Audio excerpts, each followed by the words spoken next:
নমস্কার, আমি ঋতুপর্ণা। শুরু করছি উত্তরের সংবাদ।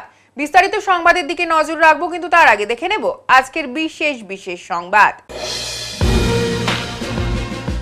মাদকদ্রব্য বিক্রি ও সেবনের বিরুদ্ধে আবারও পথে নামল জলপাইগুড়ি পৌরসভার ভাইস চেয়ারম্যান সৈকত চট্টোপাধ্যায়। পাশাপাশি জলপাইগুড়ি টাউন স্টেশনে ড্রাগস ফ্রি ফাউন্ডেশনের উদ্যোগে মাদক নিয়ে সচেতনতা অভিযান করল সমাজসেবক অজয় সাহা। ত্রাণ বন্টনকে কেন্দ্র করে মাদারিহাটের বিডিওর সঙ্গে তীব্র বচসায় জড়ালেন আলিপুরদুয়ারের বিজেপি সাংসদ মনোজ টিগ্গা। ঘটনাটির একটি ভিডিও সোশ্যাল মিডিয়ায় ভাইরাল হতেই শুরু হয়েছে রাজনৈতিক মহলে গুঞ্জন।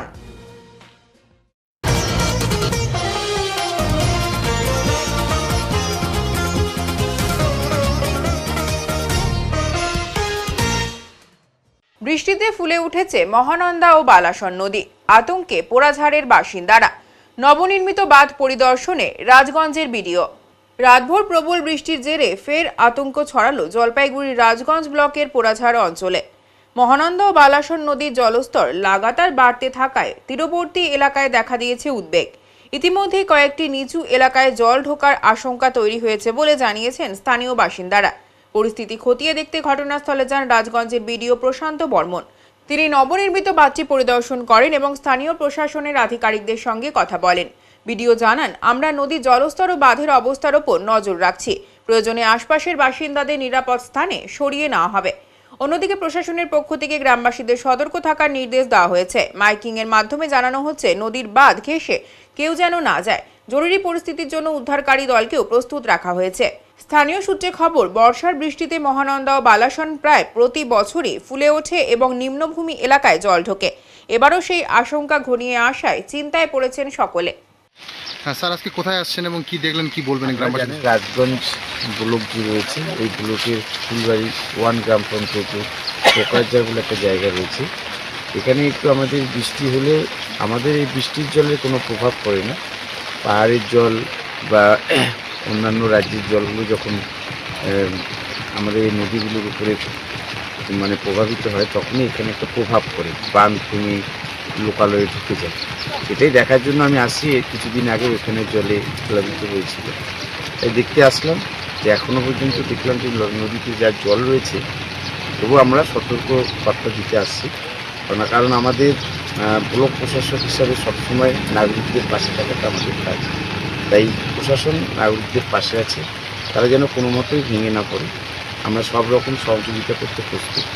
গ্রামবাসীদের দাবি রয়েছে যে অবিলম্বে বাঁধের ব্যবস্থা করলে হয়তো তারা নিশ্চিন্তে ঘুমোতে পারবে। আপনারা জানেন যে এর আগে যখন এখানে বন্যা পরিস্থিতি একটা তৈরি হয়েছিল, তখনই আমাদের ইরিগেশন ডিপার্টমেন্ট এবং আমাদের মেয়র সাহেব থেকে শুরু করে ডিএম ম্যাডাম থেকে শুরু করে এসডিও স্যার থেকে শুরু করে আমাদের লেভেল থেকে আমরা এটা গভর্নমেন্টের কাছে প্রস্তাব পাঠিয়েছি। আশা করছি একটা সুরাহা হবে। এটা নিয়ে গভর্নমেন্টও ওয়াকিবহাল রয়েছে। উত্তরবঙ্গে ভারী বৃষ্টির আশঙ্কা। তিস্তা পাড়ের সচেতনতা কর্মসূচি ওদলাবাড়ি গ্রাম পঞ্চায়েতের। আবহাওয়া দপ্তর আগেই জানিয়েছিল শুক্রবার থেকে শনিবার পর্যন্ত উত্তরবঙ্গে ভারী থেকে অতি ভারী বৃষ্টিপাতের সম্ভাবনা রয়েছে। বিশেষ করে দার্জিলিং, জলপাইগুড়ি এবং কোচবিহার জেলায় অতি ভারী বৃষ্টি হতে পারে বলে পূর্বাভাস দিয়েছে দপ্তর। এই কারণে নদী পাড়ের এলাকার সাধারণ মানুষকে সচেতন করতে প্রশাসনের পক্ষ থেকে একাধিক পদক্ষেপ নেওয়া হয়েছে। শুক্রবার রাতে ওদলাবাড়ি গ্রাম পঞ্চায়েতের উদ্যোগে গাজলডোবা তিস্তা নদী সংলগ্ন 10 নম্বর ও 12 নম্বর বস্তি এলাকায় সচেতন করা হয় গ্রামবাসীদের। উপস্থিত ছিলেন ওদলাবাড়ি গ্রাম পঞ্চায়েতের প্রধান মৌমিতা ঘোষ, উপপ্রধান তজরুল হক সহ অন্যান্য পঞ্চায়েত সদস্যরা। গ্রাম পঞ্চায়েত প্রধান মৌমিতা ঘোষ বলেন, আবহাওয়া দপ্তরের পূর্বাভাস অনুযায়ী রাতে আরও বৃষ্টি হতে পারে। বৃষ্টি হবে শনিবারও। তিস্তা সহ বিভিন্ন নদীর জলস্তর বাড়ার আশঙ্কা রয়েছে, তাই গ্রামের মানুষকে আমরা সতর্ক করছি যাতে কেউ রাতে নদীর ধারে না থাকে। প্রয়োজনে উঁচু জায়গায় আশ্রয় নিতে বলা হচ্ছে। প্রশাসনের তরফেও নদী পাড়ের গ্রামগুলিতে নজরদারি বাড়ানো হয়েছে। স্থানীয় প্রশাসন জানিয়েছেন, আবহাওয়ার পরিস্থিতির উপর নির্ভর করে প্রয়োজন হলে ত্রাণ শিবির খোলার প্রস্তুতিও নেওয়া হচ্ছে। হ্যাঁ, আমরা এখন গজলডোবাতে এসেছি। গজলডোবায় যেহেতু আমাদের জলপাইগুড়িটা রেড অ্যালার্ট করা আছে, এজন্য আমাদের অফিসও, গ্রাম পঞ্চায়েত অফিসও সারা রাত আমরা একটা খোলা থাকবে এবং আমরা সবাই এনাদের পাশে আছি, যাতে সারা রাত কোনো যদি অসুবিধা হয় রাত বেরাতে আমাদেরকে ওনারা সবসময় সাথে পাবেন। আমাদের কন্ট্রোল রুম আছে ডিপিতে খোলা। এবার ওনাদের সাথে আমরা একটু কথা বলতে আসলাম, যে সারাদিনের পরে দেখতেও আসলাম যে সারাদিনের পরে তিস্তার জল কতটা বেড়েছে না বেড়েছে। ওনাদের সাথে একটু দেখা করলাম, কথা বললাম। ওনারা বললো যে একটু তো আজকে রাতটা একটু চিন্তারই ব্যাপার, যেহেতু সারাদিন ধরে বৃষ্টি হচ্ছে। বন্ধ দুধিয়ার হিউম পাইপ সেতু, পাহাড়ে টানা বৃষ্টিতে বিচ্ছিন্ন মিরিক শিলিগুড়ি যোগাযোগ। পর্যটন রুটে বিপাকে যাত্রী ও স্থানীয়রা। দার্জিলিং জেলার দুধিয়ায় ফের বিপত্তি। পাহাড়ে টানা বৃষ্টির জেরে দুধিয়ার অস্থায়ী হিউম পাইপ সেতুর ওপর দিয়ে বইছে তীব্র জলের স্রোত। নিরাপত্তার স্বার্থে প্রশাসন ইতিমধ্যেই ওই সেতুটি সম্পূর্ণভাবে বন্ধ করে দিয়েছে। ফলে বন্ধ হয়ে গেছে মিরিক শিলিগুড়ি সড়ক পথে যান চলাচল। প্রশাসনের পক্ষ থেকে জানানো হয়েছে আপাতত বিকল্প রুট ব্যবহার করার পরামর্শ দেওয়া হয়েছে স্থানীয় বাসিন্দা ও পর্যটকদের। তবে পথ দীর্ঘ ও দুর্গম হওয়ায় যাত্রীদের ভোগান্তি বাড়ছে। অনেকে ঘন্টার পর ঘন্টা আটকে রয়েছেন মাঝপথে। স্থানীয়দের অভিযোগ, প্রতি বছরই বর্ষার সময় এই অস্থায়ী সেতুতে সমস্যা দেখা দেয়, কিন্তু স্থায়ী সমাধানের উদ্যোগ নেওয়া হয় না। বর্ষা এলেই এই সেতু বন্ধ হয়, আমাদের যাতায়াত পুরোপুরি বন্ধ হয়ে যায়। অভিযোগ এক বাসিন্দার। প্রশাসনের এক আধিকারিক জানান, জলস্তর স্থিতিশীল হলেই সেতু খুলে দেওয়া হবে। আমরা পরিস্থিতির ওপর নজর রাখছি। এদিকে আবহাওয়া দপ্তর পাহাড়ে আগামী 24 ঘন্টায় আরও ভারী বৃষ্টির পূর্বাভাস দিয়েছে। ফলে দার্জিলিং ও সংলগ্ন এলাকায় জারি রয়েছে লাল সতর্কতা। প্রশাসন সকলকে অপ্রয়োজনীয় যাত্রা এড়িয়ে চলার পাশাপাশি সতর্ক থাকার নির্দেশ দিয়েছেন।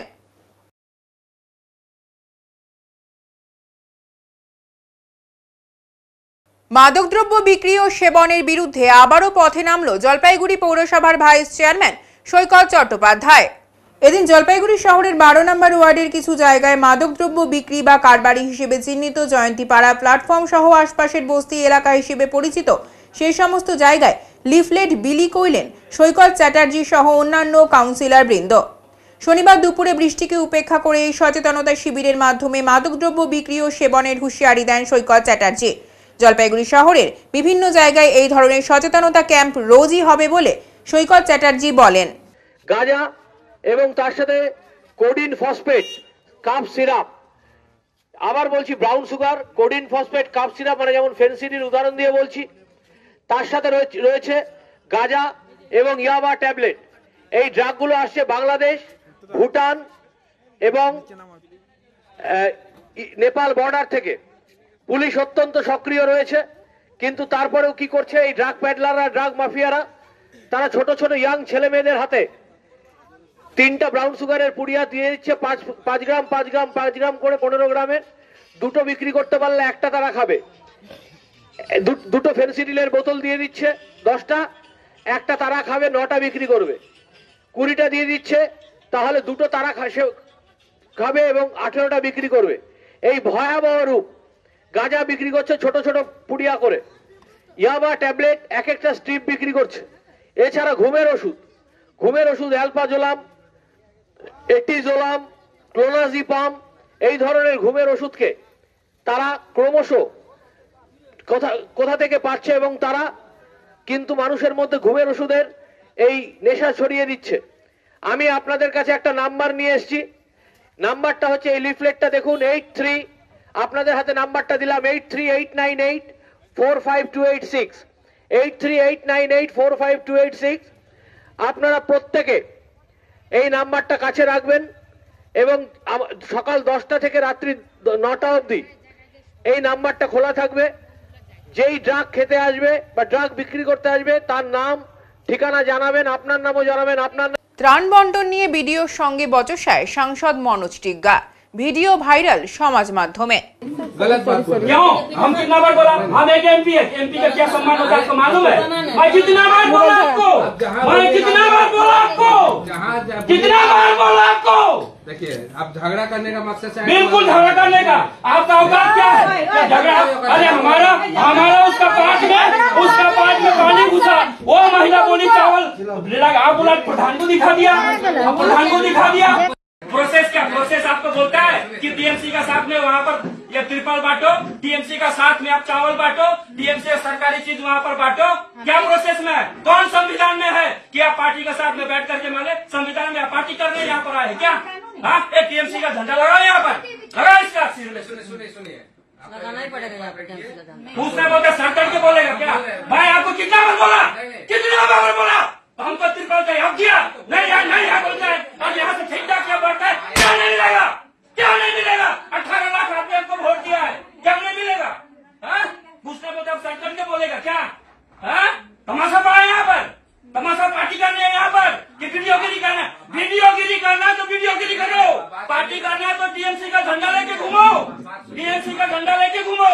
आप बात सुनिए हाँ? मेरा, बात सुनिए। कोई बात नहीं सुनेगा। आप पूछने बोलते आप सरकार के बोलेगा हाँ? कितने बार बोला आपको प्लास्टिक का याद दिया? मैं एक एमपी हूँ, क्या सम्मान दिया आप? मैं कितना बार बोला? मैं कितना बार बोला आपको? कितना बार बोला आपको? ত্রাণ বন্টনকে কেন্দ্র করে মাদারিহাটের বিডিওর সঙ্গে তীব্র বচসায় জড়ালেন আলিপুরদুয়ারের বিজেপির সাংসদ মনোজ টিগ্গা। ঘটনাটির একটি ভিডিও ইতিমধ্যেই সোশ্যাল মিডিয়ায় ভাইরাল হয়েছে, যা নিয়ে শুরু হয়েছে রাজনৈতিক মহলে গুঞ্জন। ঘটনাটি ঘটে গত 29শে অক্টোবর। কয়েকদিন আগেই ডুয়ার্সের হাতির হামলায় মৃত্যু হয়েছিল এক মা ও মেয়ের। তাদের পরিবারে কেন এখনো ক্ষতিপূরণ পাননি, এই বিষয়ে জানতে মাদারিহাটের বিডিও অফিসে হাজির হন সাংসদ মনোজ টিগ্গা। আলোচনার সময় বিডিও নিজের যুক্তি তুলে ধরতে ক্ষিপ্ত হয়ে ওঠেন সাংসদ। আঙুল উঁচিয়ে ও টেবিল চাপড়ে তিনি বিডিওকে কড়া ভাষায় তিরস্কার করেন। মনোজ টিগ্গা অভিযোগ করেন, চা বাগানের বহু শ্রমিক পরিবার উত্তরবঙ্গে 4 অক্টোবরের প্রবল বৃষ্টির পর থেকে বিপর্যস্ত অবস্থায় আছেন, কিন্তু তাদের ত্রাণ সামগ্রী দেওয়া হয়নি। তৃণমূল নেতাদের সঙ্গে নিয়ে গিয়ে ত্রিপল দেওয়া হচ্ছে। এটা কি সংবিধানে আছে? তিনি আরও বলেন, আমি বারবার জানিয়েছি বিপর্যস্ত মানুষদের জন্য ত্রিপল প্রয়োজন, কিন্তু বিডিও অফিস এখন তৃণমূলের পার্টি অফিসে পরিণত হয়েছে। ভিডিওগিরি করতে হলে ভিডিওগিরি করুন, না হলে তৃণমূলের পতাকা হাতে নিন। ঘটনাটি প্রকাশ্যে আসতেই সোশ্যাল মিডিয়ায় ছড়িয়ে পড়ে ভিডিওটি। বিশেষ অফিসারের উপরে যে হিসাবে একজন জনপ্রতিনিধি, উনি নাকি আলিপুরদুয়ারের সাংসদ, উনি নিজের পাওয়ারটা দেখাইছেন। এদের মাথা পাগল হয়ে গেছে। এবং এর আগে আমরা দেখেছি কুমারগ্রামের বিধায়ককে 70 বছরের একজন বয়স্ক লোককে ধাক্কা দিয়েছে। 2 প্যাকেট মুড়ি নিয়ে ত্রাণবিলির নামে গিয়েছিল। ওখানে 300টা বাড়ি, 3টা বাড়িকে দেওয়ার জন্য জায়গা ছিল না, বিরাট ত্রাণ নিয়ে ওখানে গিয়েছিল। তো মানুষ ওকে কোশ্চেন করেছে, 5 বছর আপনি কোথায় ছিলেন, 5 বছর কি কাজ করলেন? এটা বলার সাথে সাথে 70 বছরের বয়স্ক বৃদ্ধা লোককে ধাক্কা দিয়েছে। কালকে দেখেছি প্লাস্টিকের নামে, পলিথিনের নামে সাংসদ মনোজ টিগ্গা, মাননীয় সাংসদ, উনি ভিডিওকে যেভাবে থ্রেট করেছেন আর যেভাবে ধমকি দিয়েছেন, অসাংবিধানিক হিসাবে উনি কিন্তু একজন সিভিল অ্যাডমিনিস্ট্রেটিভ লোককে এভাবে কিন্তু থ্রেট করেছেন। টেবল থাপড়ায় ওকে মারার মতন ব্যবহার করেছেন। আমরা সবাই এটা দেখেছি। আমি ধিক্কার জানাই এই জনপ্রতিনিধিকে। এরা কোনো কাজ করে না, মানুষের পাশে যায় না, মানুষকে কোনো পরিষেবা দেয় না। এই যে ফ্লাড গেল, ফ্লাডে এরা কি করলো? কত ত্রাণ দিল? কত লোকের কাছে গেল? কি কাজ করলো? নিজের ফান্ডের কি কোনো টাকা দিয়েছে? ডিজাস্টার ম্যানেজমেন্টে একটাও টাকা এরা সাবমিট করেছে? আমার অ্যাকাউন্ট থেকে আমি 1 লাখ টাকা ডিজাস্টার ম্যানেজমেন্টকে দিয়েছি মানুষের পরিষেবার জন্য। এবং আমাদের অনেক সাংসদ এমএলএরা ডিজাস্টার ম্যানেজমেন্টকে দিয়েছে। ওরা কি দিল? কিচ্ছু দেয় নাই। প্লাস্টিকের নামে যেভাবে কালকে গুন্ডামি করেছে আর মোস্তানি করেছে, এদের মাথা পাগল হয়ে গেছে। নর্থ বেঙ্গলে এইবার তৃণমূল কংগ্রেসই জিতবে, এটা সুনিশ্চিত থাকেন। তৃণমূলের জেলা সভাপতি তিনি অভিযোগ করছেন যে এমএলএ এমপিরা কেউ কাজ করে না। আচ্ছা, সার্টিফিকেট কি তিনি দেবেন? আজকে মনোজ দা যে কাজটি করেছে এটা তো একটা অংশ মাত্র। আজকে শুধুমাত্র এই আমলারা, বিডিও, ডিএ, এসপি, ছোট বড় সমস্ত আমলারা একদম তৃণমূলের পদলেহন ছাড়া কোনো কাজ করছে না। যেখানেই যাবে এই শাসক দলের লোকদের নিয়ে যাচ্ছে। তো এটাই হওয়ার কথা ছিল। কতদিন আমরা সহ্য করব? এই খবরেরই বহিঃপ্রকাশ হচ্ছে মনোজদার এই ঘটনাটা। সাথে উনিও প্রশ্ন করছেন যে তারা নাকি 5 বছরে এমএলএ এমপিরা নাকি দেখাই পাওয়া যায় না। তো সার্টিফিকেট কি তৃণমূলের জেলা সভাপতি তিনি দেবেন? তিনি তো আবার জিততেও পারেন না। এবার যদি আমরা প্রশ্ন করি, তিনি কেন নিজের বিধানসভা হেরে যান, নিজের লোকসভা হেরে যান, নিজের ব্লক হেরে যান, নিজের পারলে জেলা পরিষদটাও নিজের হেরে যান, হয়তো নিজের বুথটাও হেরে যান? এবার আমরা যদি প্রশ্ন করি, আপনি যদি এতই পাশে থাকেন তাহলে এগুলো জিততে পারেন না কেন? আর তিনি বলেছেন যে সেখানে কি সাধারণ মানুষ প্রশ্ন করেছে যে আমি এতদিন পরে কেন গেলাম। তো ভিডিও ফুটেজ তো আপনারাই পাঠিয়েছেন, আপনারাই বের করেছেন। তো আপনার ওখানকার অঞ্চল সভাপতি কি ঘটনা করছিল, কি করছিলেন সভাপতি, বা কুমারগ্রামের যে জিপির অঞ্চল সভাপতি কি করছিলেন, আপনার তৃণমূলের নেতারা কি করছিলেন ওখানে। আপনারা নিজেরাও ত্রাণ দেবেন না, নিজেরাও কোনো কিছুই করবেন না, আর আমরা যখন মানুষের পাশে প্রতিনিয়ত দাঁড়াবো তখন আবার আমাদের উপর আঙুল উঠাবেন, আর আমাদের উপর মার দেওয়ার চেষ্টা করবেন, আমাদের আবার ধমকানোর চেষ্টা করবেন। মেয়ের বাড়ির থেকে নিখোঁজ তার মা, সকলের কাছে খোঁজ খবর দেবার আবেদন মেয়ের। হঠাৎই মেয়ের বাড়ি থেকে নিখোঁজ হয় তার মা। এমন দুঃখজনক ঘটনা ঘটেছে জলপাইগুড়ি পৌরসভার 12 নম্বর ওয়ার্ডের জয়লেন পাড়া থেকে। জানা গিয়েছে 3 দিন আগে বকুল দে 58 বছর বয়সী এক বৃদ্ধা তার মেয়ের বাড়ি জয়লেন পাড়া থেকে ভোরবেলা চলে যায়। তার মেয়ে বাবলি চক্রবর্তী বলেন, কয়েক বছর ধরে এখানেই থাকছেন আমার মা, কারণ আমার মার শারীরিক অবস্থা খারাপ, চিকিৎসাও করানো হচ্ছে, কিন্তু কি এমন হলো যে হঠাৎ এইভাবে চলে গেল। তাই সকলের কাছে কাতর মিনতি করেছেন বাবলি চক্রবর্তী, যাতে সকলের চেষ্টাতে তার মার কেউ খোঁজ খবর দেন। আমার বাড়িতেই থাকতো, তো হঠাৎ করে পরশুদিন আমরা খুঁজে পাচ্ছি না। সকাল থেকে আমরা যখন ঘুম থেকে উঠে দেখি 7টার সময়, তখন দেখি সে বাড়িতে নেই। পরের দিন পাশের বাড়ি আমরা যখন সিসি ক্যামেরা চেক করি তখন দেখি 6:30টার সময় উনি বেরিয়ে গেছে। সাদা রঙের শাড়ি পরা ছিল, নীল রঙের, মানে নীল আর সাদার মধ্যে শাড়ি পরা ছিল, কালো রঙের ব্লাউজ, আর সাথে একটা ব্যাগও ছিল। ব্যাগের মধ্যে কিছু ছিল না, সাথে একটা ব্যাগও ছিল। তারপর থেকে আমরা বিভিন্নভাবে চেষ্টা করছি, আমরা পার্সোনালিভাবে খোঁজাখুঁজির চেষ্টা করেছি, ফেসবুকে পোস্ট করেছি, only Jalpaiguri, green valley Jalpaiguri সব কিছুতে আমরা পোস্ট করছি। বিভিন্নভাবে প্রত্যেকটা টোটো ইউনিয়ন, বাস ইউনিয়ন থেকে সমস্ত জায়গায় খোঁজ খবর করছি, আমরা কোথাও পাচ্ছি না। কি নাম আপনার মার নাম কি, বয়স কত? মার নাম বকুল দে, বয়স এই 58 বছর, কিন্তু ওনার অসুস্থতার জন্য ওনাকে বয়সের থেকে একটু বেশি বৃদ্ধ লাগে। মানে এটা কি ওনার শারীরিক কোনো সমস্যার জন্য কি হঠাৎ কি বাড়ির থেকে মনে চলে গেছে? শারীরিক সমস্যাই উনি খুবই অসুস্থ। মানে আমাদের টেনশনটা এই কারণে হচ্ছে, কারণ উনি মেডিসিনের ওপরেই থাকে। মেডিসিন যদি ওনার ঠিকঠাক না পড়ে তাহলে উনি যেখানে সেখানে অসুস্থ হয়ে পড়ে যাবে। পুলিশকে জানিয়েছেন? সব কিছু জানানো হয়েছে, খবরাখবর হয়েছে, আমরা সবভাবে ব্যবস্থা নিয়েছি। তো আপনাদের কাছে হাত জোর করে রিকোয়েস্ট, মানে কি বলবো, হয়তো আমার কথায় কোনো ভুলভ্রান্তি হচ্ছে, বুঝতেই পারছেন। মানে যেভাবেই হোক আপনাদের সবার সহযোগিতা আমি চাই। যার কাছেই থাকুক বা যেই দেখুক, একটু আমার সাথে কারেন্টলি যোগাযোগ করুন। আমার বাড়ি পান্ডাপাড়া জয়লেন 12 নম্বর ওয়ার্ড। আমার বাড়িতে এসে একটু যোগাযোগ করুন, যেখানেই থাকুক আপনারা একটু যেখান থেকে যেভাবে পারেন একটু সহযোগিতা করেন, একটু খুঁজে দেন। কি নাম দিদি আপনার? আমার নাম বাবলি চক্রবর্তী। আপনি ওনার মেয়ে? আপনার মা তো? হ্যাঁ, আমার মা। উত্তরের সংবাদে এখন সময় বিরতির, সঙ্গে থাকুন, ফিরে আসছে আরো সংবাদ নিয়ে। সব সময় সব দিকের সব খবর পেতে সাবস্ক্রাইব করুন, বেল আইকনটি প্রেস করে আপডেট থাকুন।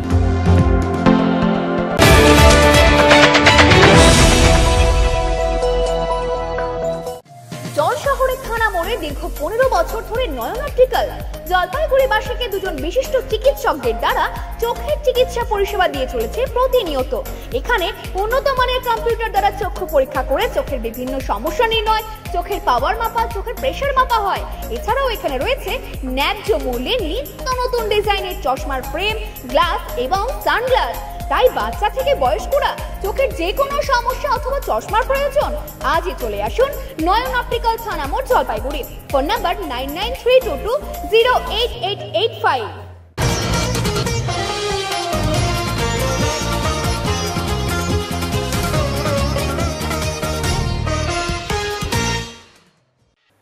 মাদকমুক্ত জলপাইগুড়ির পথে টাউন স্টেশনে ড্রাগস ফ্রি ফাউন্ডেশনের সচেতনতা অভিযান। জলপাইগুড়ি শহরকে নেশার অভিশাপ থেকে মুক্ত করতে এবার এগিয়ে এলেন সাধারণ মানুষ। শুধু রাজনৈতিক দলের সভা সমাবেশ নয়, সমাজকে রক্ষার জন্য প্রয়োজন জনসচেতনতা ও পুলিশের সক্রিয় উদ্যোগ। এই বার্তায় প্রতিধ্বনিত হলো শনিবার জলপাইগুড়ি টাউন স্টেশনের প্ল্যাটফর্মে অনুষ্ঠিত এক বিশেষ আলোচনা সভায়। ড্রাগস ফ্রি জলপাইগুড়ি ফাউন্ডেশনের ডাকে আয়োজিত এই কর্মসূচিতে উপস্থিত ছিলেন সংগঠনের সদস্যরা ছাড়াও স্থানীয় বাসিন্দারা, station manager Nitai Das, RPF ও জিআরপিএফ এর আধিকারিক ও কর্মীরা। আলোচনায় উঠে আসে এক স্পষ্ট বার্তা, মাদক বিরোধী লড়াইয়ের পুলিশ প্রশাসনের পাশাপাশি জনগণকেও এগিয়ে আসতে হবে। জলপাইগুড়ি শহর ও সংলগ্ন এলাকায় মাদক সেবী ও কারবারিদের সংখ্যা যে ক্রমেই বাড়ছে তা নিয়ে উদ্বেগ প্রকাশ করেন উপস্থিত সকলেই। অভিযোগ, টাউন স্টেশন চত্বরে এখন মাদক কারবারের রমরমা ব্যবসা চলছে। এই পরিস্থিতি বদলাতে প্রথমে নিজের উদ্যোগেই অভিযান শুরু করেন শহরের বাসিন্দা অজয় সাহা। তার সেই একক উদ্যোগই আজ এক বৃহৎ আন্দোলনের রূপ নিয়েছে। শহরবাসীর সহযোগিতায় গঠিত হয়েছে ড্রাগস ফ্রি জলপাইগুড়ি ফাউন্ডেশন, যা নিয়মিতভাবে মাদক বিরোধী প্রচার ও অভিযান চালিয়ে যাচ্ছে। সংগঠনের সভাপতি অজয় সাহা বলেন, জলপাইগুড়ি টাউন স্টেশন আমাদের শহরের ঐতিহ্যের প্রতীক, কিন্তু দুঃখের বিষয় এখানেই এখন মাদক কেনাবেচা চলছে প্রকাশ্যে। আমাদের যুব সমাজকে এই অভিশাপ থেকে বাঁচাতেই আমরা লড়াই শুরু করেছি। আজকের আলোচনায় আমাদের দ্বিতীয় ধাপের কর্মসূচি। রেল কর্তৃপক্ষ, বাসিন্দা ও ফাউন্ডেশনের সদস্যরা একসাথে লড়লে জলপাইগুড়িকে নিশ্চয়ই মাদক মুক্ত করা সম্ভব। সহসভাপতি গণেশ ঘোষ জানান, অজয়ের নেতৃত্বে এই আন্দোলন গোটা শহরে আলোড়ন ফেলেছে। এখন মাদক সেবনকারী ও কারবারিদের মধ্যেও একটি ভয় তৈরি হয়েছে। আমরা চাই এই ফাউন্ডেশনও আরও বড় হোক, প্রতিটি ওয়ার্ড, প্রতিটি এলাকায় এর শাখা গড়ে উঠুক। আগামী প্রজন্মকে সুস্থ ও সুন্দর রাখতে সকলকে এগিয়ে আসার আহ্বান জানাচ্ছি। স্টেশন ম্যানেজার নিতাই দাস ফাউন্ডেশনের উদ্যোগের প্রশংসা করে বলেন, এটি সত্যই প্রশংসনীয় উদ্যোগ। সমাজ থেকে মাদক নির্মূলের প্রচেষ্টায় আমরা সব রকম সহযোগিতা করব। শেষ পর্যন্ত আলোচনা সভার মূল বক্তব্য একটাই, শুধু সংগঠন নয়, নেশামুক্ত সমাজ গড়তে পুলিশের পাশাপাশি জনসাধারণের সম্মিলিত উদ্যোগ হতে পারে আসল শক্তি। জলপাইগুড়ি টাউন স্টেশনের প্ল্যাটফর্মে সেই ঐক্যের দৃশ্যই যেন আজ দেখল শহরবাসী। একদিকে রেল পুলিশ আধিকারিক, অন্যদিকে সাধারণ নাগরিক ও মাদকের বিরুদ্ধে লড়াই চালিয়ে যাওয়া একটি ফাউন্ডেশন। সবাই এক কণ্ঠে প্রতিজ্ঞাবদ্ধ, নেশার বিরুদ্ধে লড়ব, মাদক মুক্ত শহর গড়ব। আমার নাম নিতাই দাস, আমি স্টেশন ম্যানেজার জলপাইগুড়ি। তো আজ যে জলপাইগুড়ি ড্রাগস ফাউন্ডেশনের তরফ থেকে যে উদ্যোগটা নেওয়া হয়েছে, তো ওনাদের উদ্যোগটাকে আমরা সাধুবাদ জানাই এবং ওনাদের সব রকম সহযোগিতা করার জন্য আমরা আন্তরিকভাবে ওনাদের পাশে দাঁড়াবো, এইটুকু আমি বলতে পারি। অজয়ের একটা নেতৃত্বে গোটা জলপাইগুড়ি জেলা জুড়ে একটি সাড়া পড়েছে, যেখানে নেশাগ্রস্ত যারা এবং যারা বিক্রি করে তাদের একটা ভয়ের ত্রাস সৃষ্টি হয়েছে। তাই অজয়কে সহযোগিতা করার জন্য আমরা সকলে একটি ফাউন্ডেশনের মাধ্যমে আমরা একত্রিত হয়েছি এবং আমরা চাই এই যে ফাউন্ডেশন এটা যাতে আরও বৃহত্তর আকারে হয় এবং প্রতিটা এলাকার প্রতিটা অঞ্চলে যাতে গঠিত হয়, তারই প্রচেষ্টায় আমরা সচেতনতা বৃদ্ধির জন্য বিভিন্ন জায়গায় সভা করছি। যেহেতু এটা অরাজনৈতিক একটি সংগঠন, কি বলবেন সাধারণ মানুষের উদ্দেশ্যে কি দাবি থাকবে? না, এখানে অরাজনৈতিক সংগঠন, এখানে এবার দেখেন এখানে রাজনীতির বিষয় না। প্রত্যেকটা ছেলে মেয়ে যখন এর কুপ্রভাবে যখন পড়বে তখন কিন্তু আর রাজনীতি দেখবে না। তাই আগামী প্রজন্মকে সুস্থ রাখতে সকলকে আসতে হবে, আমাদের এই ফাউন্ডেশনে আসুন এবং আমরা সকলে মিলে আগামী প্রজন্মকে সুস্থভাবে এক সমাজ দিই, তার একটা প্রচেষ্টা করি। আপনার নাম আর পরিচয়? আমার নাম গণেশ ঘোষ। এই ফাউন্ডেশনে কি দায়িত্ব আছে? আমি সহসভাপতি হিসেবে ফাউন্ডেশনের দায়িত্বে আছি। মারণ রোগ যে ব্রাউন সুগার, এই যে এলাকা জুড়ে স্টেশনটাকে করিডোর করে বা স্টেশনের যে আশেপাশের যে এলাকা আছে সেই এলাকাটাতে যে বারবারন্ত বেড়ে চলেছে, যার ফলে ছাত্র যুব সমাজ জলপাইগুড়ির পরিবেশ ধ্বংসের মুখে চলে যাচ্ছে। সেটা নিয়ে আমরা বিগত কিছুদিন আগে ড্রাগ ফ্রি জলপাইগুড়ি ফাউন্ডেশন নামে আমাদের একটা কমিটি গঠিত হয়েছিল। সেই কমিটি আজকে দ্বিতীয় মিটিং আমাদের জলপাইগুড়ির ঐতিহ্যবাহী আমাদের যে রেল স্টেশন আছে সেই রেল স্টেশন চত্বরে আরপিএফের আধিকারিকদেরকে নিয়ে, সঙ্গে স্টেশন ম্যানেজারকে নিয়ে, সঙ্গে জিআরপির যারা আধিকারিক আছে তাদের সঙ্গে নিয়ে এই এলাকাটিকে কিভাবে মাদকমুক্ত করা যায় এবং এই এলাকার সর্বোপরি যারা জনগণ আছেন তাদেরকে সঙ্গে নিয়ে তাদেরকে আমরা অবশ্যই ধন্যবাদ জানাবো যে আমাদের আজকের এই অনুষ্ঠানে তারা উপস্থিত হয়েছেন। মাদক পাচার হচ্ছে, এখান থেকে ছোট ছোট কোয়ান্টিটিতে এখান থেকে মাদক কিনে নিয়ে গিয়ে গ্রামাঞ্চলে বিক্রি হচ্ছে এবং শহরের পরিবেশ, যুব সমাজ, ছাত্র সমাজ ধ্বংস হচ্ছে।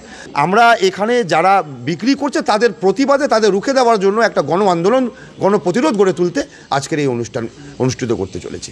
ধান পাকতে শুরু করেছে, সবুজ রং পরিবর্তিত হয়ে ক্রমশ সোনালী রং ধারণ করছে মাঠের পাকা ধান। আর কয়েকদিন থেকে শুরু হয়েছে ঝিরিঝিরি বৃষ্টিপাত। ধান চাষ নিয়ে চিন্তিত চাষিরা এবং ভারী বৃষ্টিপাত হলে ব্যাপক ক্ষতির সম্মুখীন হতে পারেন ধান চাষিরা। এমনটাই জানালেন বোয়ালমারীর নন্দনপুর অঞ্চলের চাষি রূপচাঁদ মণ্ডল। তিনি বলেন, রাত থেকে শুরু হয়েছে বৃষ্টিপাত, ভারী বৃষ্টিপাত হলে প্রবল ক্ষতি হবে ধান চাষে। তিনি আরো বলেন, মাঠের ধান পাকতে শুরু করেছে, আর এমতো অবস্থায় প্রবল বৃষ্টি হলে সর্বনাশ হয়ে যাবে আমাদের। এই যে একটা নিম্নচাপের প্রভাব পড়ছে, যার নাম মান্থা, রাত থেকে কালকে সন্ধ্যা থেকে বৃষ্টিপাত হচ্ছে, রাত ভরে বৃষ্টিপাত হচ্ছে, এখনো বৃষ্টিপাত হচ্ছে। এই মুহূর্তে এই ধরনের বৃষ্টিপাত হলে কতটা ক্ষয়ক্ষতি হবে ফসলের? না, এই ধরনের বৃষ্টি হলে, এরকম হালকা বৃষ্টি হলে খুব একটা ক্ষতি হবে না। এর চেয়ে ভারী বৃষ্টি হলেই প্রচন্ড ধানের ক্ষতি হবে, রবি শস্যের ক্ষতি হবে। আচ্ছা, তো কি মনে হচ্ছে বৃষ্টি কি বাড়বে? বাড়ার সম্ভাবনা আছে। আচ্ছা, আকাশে যা মেঘ দেখা যাচ্ছে তাতে বাড়ার সম্ভাবনা আছে? আকাশে মেঘ দেখা যাচ্ছে, বাড়ার সম্ভাবনা আছে। এখন তো জমির ধান পেকে গেছে, কাটার প্রায় সময়, পেকে গেছে, কাটার সময় ভারী বৃষ্টিপাত হলে তো অনেকটাই কিচ্ছু পাওয়া যাবে না। আচ্ছা আচ্ছা, কাটতে পারবে না। কি নাম আপনার? আমার নাম রূপচাঁদ মণ্ডল। বলছি, দীর্ঘ সময় ধরে একটা বৃষ্টিপাত চলছে উত্তরবঙ্গে। ইতিমধ্যেই চাষের জমিতে জল জমে গেছে, ধানও পাকতে শুরু করেছে। কতটা ক্ষতি হবে ধান চাষে? এখন পর্যন্ত যা ওয়েদার বোঝা যাচ্ছে তাতে ব্যাপক ক্ষতি হবে এবার সাধারণ কৃষকের। যে জমিতে ধান পেকে গেছে, খুব ইমিডিয়েটলি কাটা দরকার, সেই জমিগুলো কি অবস্থা হবে? এখন তো ধান সব জলের মধ্যে পড়ে আছে। এই ধান কবে ওয়েদার বৃষ্টি কমবে তারপরে ছাড়া তো আর সাধারণ মানুষ ধান কাটতে পারবে না। এই যে অনেকটা জল জমে গেছে, তাই তো জমিতে, তো সেই জল শুকাতে কতদিন সময় লাগবে? এখন ওয়েদারের উপরে সব কিছু। আচ্ছা, এখন যা বৃষ্টি হচ্ছে তাতে কোনোভাবেও বৃষ্টি কমানোর সম্ভাবনা নেই। আচ্ছা, এটাই বোঝা যাচ্ছে। আর যে ধানগুলো পেকে গেছে নিচে পড়ে আছে, ওগুলো কি নষ্ট হবে? নষ্ট তো হবেই, 50%-এর বেশি নষ্ট হয়ে যাবে। নষ্ট হয়ে যাবে। আর যেগুলো এখনো পাকেনি সেগুলা এখন পর্যন্ত যা আছে সেটা খুব বেশি এমন একটা ক্ষতি হবে না, তবে যেগুলো পড়ে গেছে জলের মধ্যে সেগুলো ব্যাপকভাবেই ক্ষতি হবে। এই যে আর্লি সিজনে যে একটা শাকসবজি চাষ, সেটা কি এই মুহূর্তে করতে পারবেন চাষিরা? কী করে করবে, কারণ এখনও জমিতে জল দাঁড়িয়ে আছে। এই জল না কমানো পর্যন্ত কোনো কৃষক জমিতে আর শাকসবজির চাষ করতে পারবে না। মানে বলতে হয় যে চাষিরা অনেকটাই লোকসানের সম্মুখীন হবে। হ্যাঁ হ্যাঁ, আর্থিকভাবে অনেকটাই ক্ষয়ক্ষতি হবে চাষিদের। কি নাম আপনি? ধনেশ্বর রায়। কালিয়াগঞ্জ উত্তমেশ্বর বিদ্যালয়ের 16 জন পড়ুয়া শিক্ষামূলক ভ্রমণের জন্য দীঘাতে গেল। পশ্চিমবঙ্গের বিভিন্ন জায়গায় মানুষদের সামাজিক বসবাসের পরিবেশ কেমন সেটা ছাত্রছাত্রীদের হাতে কলমে বোঝানোর জন্যই শিক্ষামূলক ভ্রমণ। শিক্ষামূলক ভ্রমণের জন্য দীঘাতে গেল 16 জন ছাত্রছাত্রী। কালিয়াগঞ্জ উত্তমেশ্বর উচ্চ মাধ্যমিক বিদ্যালয়ের ভূগোল বিভাগের শিক্ষকরা এদিন জলপাইগুড়ি রোড স্টেশন থেকে দীঘার উদ্দেশ্যে নিয়ে যান। মূলত পশ্চিমবঙ্গের বিভিন্ন জায়গার মানুষদের সামাজিক সাংস্কৃতিক পরিবেশ কেমন, বসবাস কিভাবে করে ইত্যাদি বিষয়ের ওপর হাতে কলমে ছাত্রছাত্রীদের দেখানোর জন্যই এই ধরনের শিক্ষামূলক ভ্রমণ, আর তাই সেই উদ্দেশ্যেই নিয়ে যাওয়া হয় ছাত্রছাত্রীদের। আমরা কালিয়াগঞ্জ উত্তমেশ্বর উচ্চ বিদ্যালয়ের ভূগোল বিভাগের দ্বাদশ শ্রেণীর ছাত্রছাত্রীদেরকে নিয়ে প্রতি বছরের ন্যায় এবারেও যে শিক্ষামূলক ভ্রমণ সোশিও ইকোনমিক সার্ভে জিওগ্রাফি ডিপার্টমেন্টের, সেটা করার উদ্দেশ্যে আমরা দীঘাতে যাচ্ছি। আজকে আমরা 9 জন ছাত্রী আর 7 জন ছেলে, মোট 16 জনকে নিয়ে, সঙ্গে 4 জন টিচার আমরা আছি, 2 জন দিদিমণি আছে। মূলত কি উদ্দেশ্য আর কি এতে লাভ হবে ছাত্রছাত্রীদের? আমাদের জিওগ্রাফির যে প্র্যাকটিক্যাল বেস সাবজেক্ট, এটা তো হাতে কলমে শেখানোর জন্য ছাত্রছাত্রীদের আমরা যে প্রাকৃতিক পরিবেশে থাকি, সোশিও ইকোনমিক যে জোনে থাকি, ওদেরকে অন্যান্য ভারতবর্ষ সহ পশ্চিমবঙ্গের বিভিন্ন জায়গাতে মানুষ কীভাবে বসবাস করে, কিভাবে তাদের সাংস্কৃতিক, আর্থিক, সামাজিক পরিবেশে তারা থাকে, সেটাকে দেখানোর জন্যই মূলত ওদেরকে সরাসরি নিয়ে যাওয়া। দীঘাতে নেওয়ার কারণ?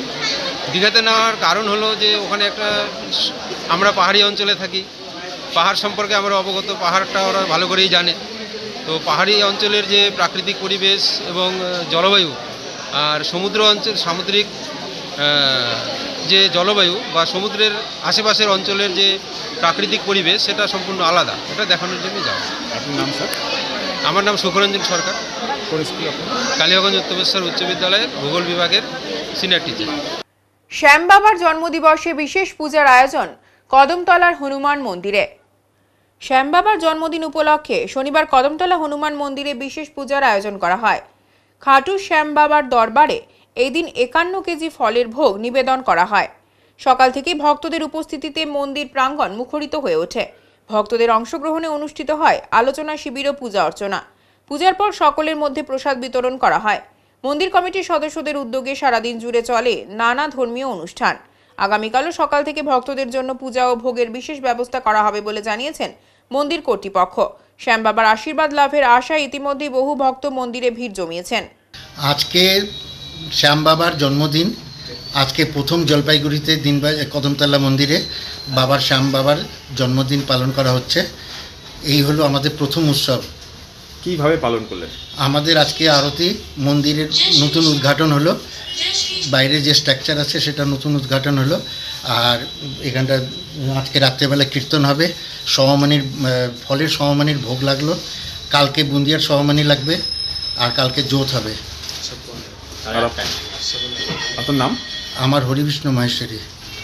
শিলিগুড়ি মহকুমার নকশালবাড়ির মেরিভিউ চা বাগানে দুই হাতির লড়াইয়ের মাঝে পড়ে মৃত্যু হস্তি শাবকের।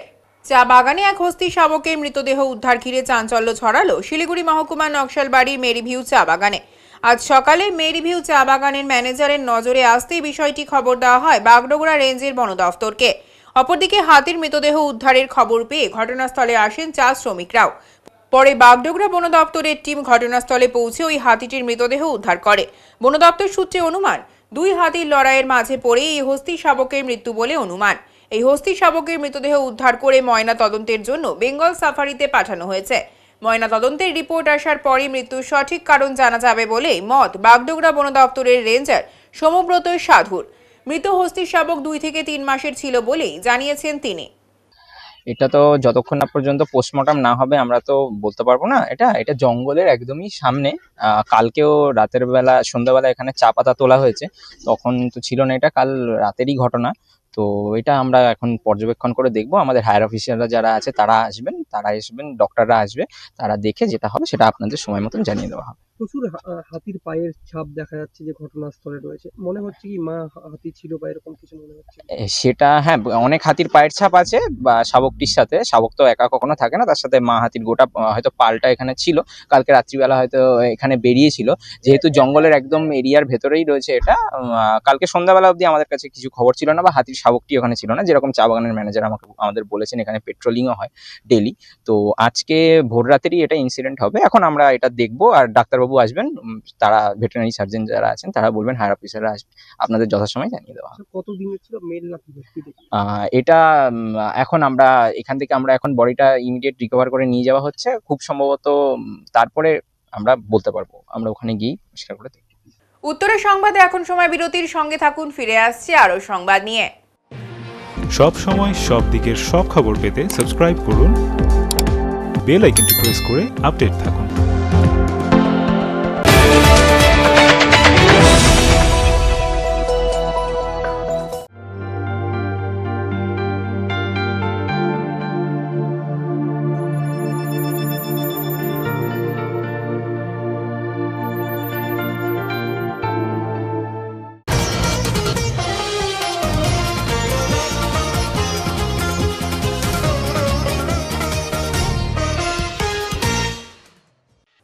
চা বাগান, নদী ও রেল লাইন পেরিয়ে হাতির দলকে নিরাপদ আশ্রয়ে, দুঃসাহসিক বন দপ্তরের অভিযান।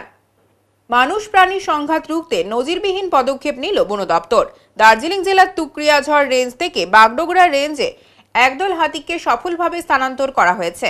চা বাগানের সরু পথ, নদী, রেল লাইন ও এশিয়ান হাইওয়ে পেরিয়ে সম্পূর্ণ নিরাপদভাবে হাতিদের নতুন আবাসে পৌঁছে দেওয়া হয় বনকর্মীদের নিখুঁত পরিকল্পনায়। বন দপ্তর সূত্রে জানা গিয়েছে, তুকরিয়াঝড়ের জঙ্গল ইতিমধ্যেই তার ধারণ ক্ষমতার সীমায় পৌঁছে গিয়েছিল। ক্রমবর্ধমান হাতির সংখ্যা স্থানীয় বাসিন্দাদের মধ্যে আতঙ্ক বাড়াচ্ছিল এবং ফসলের ক্ষতি হচ্ছিল। তাই পরিবেশের ভারসাম্য বজায় রাখতে এবং মানুষ প্রাণী সংঘাত কমাতে হাতির একাংশকে বাগডোগরা রেঞ্জে স্থানান্তর করার সিদ্ধান্ত নেয় কার্শিয়াং বন বিভাগ। অভিযানের পথ ছিল কঠিন ও চ্যালেঞ্জ ভরা। কোথাও চা বাগানের সরু রাস্তা, কোথাও আবার নদী পার হতে হয়েছে বনকর্মীদের। তবুও সুনির্দিষ্ট রুট ম্যাপ ও সতর্ক পরিকল্পনার অভিযানের প্রতিটি ধাপ নিখুঁতভাবে সম্পন্ন হয়। পুরো অভিযানে তুকরিয়াঝড়, বাগডোগরা, পানিঘাটা ও ঘোষপুকুর রেঞ্জের কর্মীরা একযোগে কাজ করেন। সহায়তায় ছিল বিশেষ প্রশিক্ষিত হাতি স্কোয়াডও।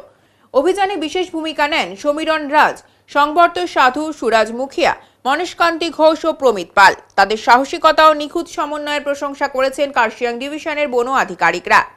বিভাগের পক্ষ থেকে জানানো হয়েছে, হাতিদের নিরাপদ স্থানান্তর শুধু বন্যপ্রাণী সংরক্ষণ নয়, এটি মানুষ ও প্রকৃতির সহাবস্থানের এক বাস্তব দৃষ্টান্ত। বর্তমানে হাতির দল বাগডোগরা নতুন জঙ্গলে স্থিত হয়েছে।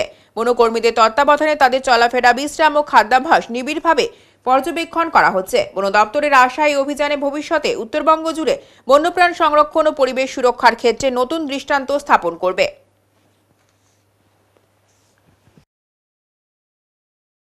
এখন আবহাওয়ার সংবাদ।